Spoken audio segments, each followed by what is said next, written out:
the center of the fourth row, car number 25, Danny Ongais, the Interscope Racing March. On the only place to hear the race, 1070 WIBC. We're going to be going back with more memories, folks. I promise you that. Now, picture, if you will, Sally Larvick, who was married to Paul Page back in 1984 covering the pits. Now, she has a memory she's going to tell you may have never known about before that happened during the opening moments of the Indy 4 of the 1984 Indy 500. Listen to Paul doing the rundown of the race.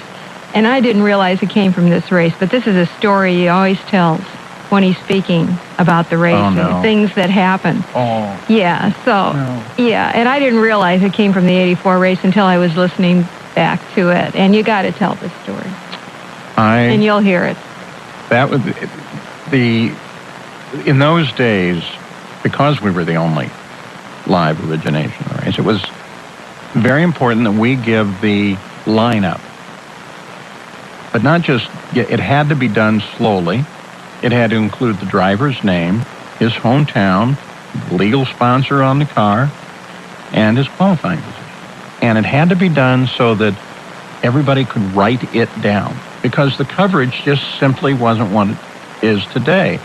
And a lot of, the Austin, Texas paper may not even have had the lineup of the 500. So all these people had to get that information some way.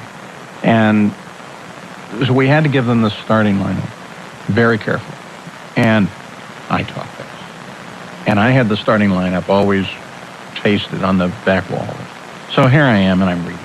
And I'm doing it, on the pole, Tom Sneva, the Texaco Star. That's the pacer.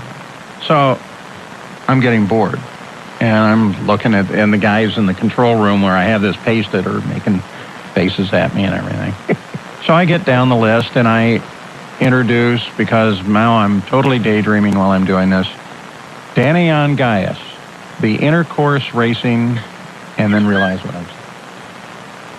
And that snapped me back to focus pretty quick. So you said, and when it was over, and Rick won it, when I got back to the garage to hang with Rick, he said, my brother called.